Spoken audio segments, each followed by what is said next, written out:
मध्य प्रदेश के दतिया जिले में 31 मई को नवनिर्मित दतिया एयरपोर्ट का लोकार्पण प्रधानमंत्री द्वारा भोपाल से वर्चुअली किया जाएगा। प्रसिद्ध शक्तिपीठ मां पीताम्बरा की नगरी के नाम से विख्यात दतिया जिले को इस उपलब्धि के बाद नई उड़ान मिल रही है। यह बात एयरपोर्ट की व्यवस्थाओं को निरीक्षण करने पहुंचे पूर्व गृह मंत्री डॉक्टर नरोत्तम मिश्रा ने कही। उन्होंने कहा कि अथक प्रयासों के बाद ये घड़ी आ गई कि अब दतिया एयरपोर्ट का लोकार्पण प्रधानमंत्री द्वारा किया जा रहा है और दतिया विकास की गति में नई उड़ान भरेगा। उन्होंने कहा कि नवनिर्मित एयरपोर्ट जैसे सौगात दतिया वासियों एवं दूर दराज से पीताम्बरा माई के दर्शन करने आ रहे श्रद्धालुओं के लिए यातायात का नया विकल्प बनेगी, जिससे श्रद्धालुओं के लिए इस धार्मिक यात्रा में और भी सुगमता आएगी। व्यवस्थाओं की पूर्णता से तैयारी करने के निर्देश दिए। इस दौरान प्रशासनिक अधिकारी और जनप्रतिनिधिगण मौजूद रहे। दतिया को बड़ी सौगात दी है आपने।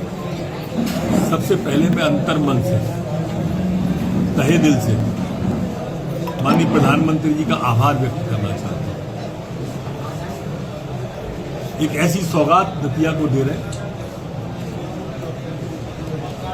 31 तारीख को कि हमारा दतिया देश के नक्शे पर खासकर एयरपोर्ट में शामिल हो जाएगा। ये हमारा बुंदेलखंड क्षेत्र का पहला एयरपोर्ट है जहां तक मेरी समझ। न तो एयरपोर्ट सागर में, न झांसी में, बड़े शहरों की बात कर रहा हूं। पूरा ही जालौन कहीं एयरपोर्ट नहीं। ये बुंदेलखंड के जितने यूपी और एमपी के हिस्से हैं उनमें जहां तक मेरी जानकारी है दतिया हमारा पहला एयरपोर्ट।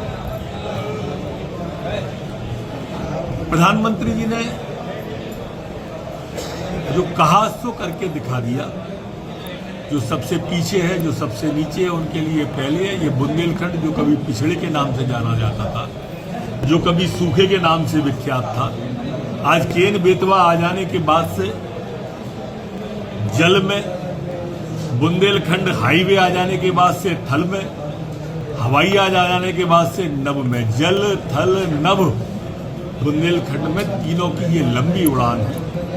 और इसलिए माई की कृपा से प्रधानमंत्री जी ये जो एयरपोर्ट दतिया को दे रहे, मैं एक बार पुनः आभार व्यक्त करना चाहता हूं। आप स्वयं देखिए, जहां कभी कंकड़ पत्थर बिखरे रहते थे, धूला उड़ती रहती थी, आज वह कितना शानदार एयरपोर्ट बना हुआ है। ये हमारी फ्लाइट 31 तारीख से ही शुरू हो जाएगी। कितनी फ्लाइट हो रही है?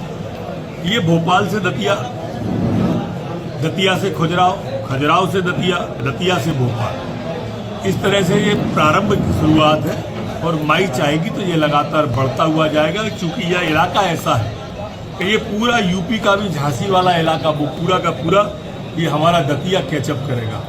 बदले हुए समय की बयार है। एक समय था कि हम ट्रेन पकड़ने झांसी जाया करते थे। हमें प्रसन्नता है कि अब वो दौर आ रहा है कि वो प्लेन पकड़ने झांसी वाले दतिया आएंगे, उनका हम स्वागत करेंगे। दतिया से अनिल रजक की रिपोर्ट। जयराम जी, किशन काका। राम राम भाई, राम राम। क्या दोनों भाई बैठ के क्या हिसाब लगा रहे हो? ऊटी लहसुन के भाव आ गए क्या? अरे नहीं रे दादा, ये अपना रमेश नया मकान बनाने के लिए लोन ले रहा है। हिसाब किया तो पता चला कि लोन का पैसा तो ईंट और रेती में ही पूरा हो जाएगा।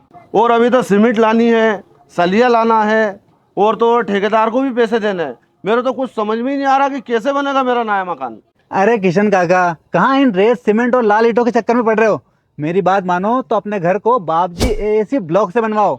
इसमें ना सीमेंट और रेत की जरूरत होती है, ना ही तराई करने की झंझट। और लाल ईंटों के मुकाबले आपका मकान काफी तेजी से बनकर तैयार हो जाएगा। इससे आपके पैसे तो बचेंगे ही, साथ ही मजबूती ऐसी कि सालों साल देखने की जरूरत नहीं।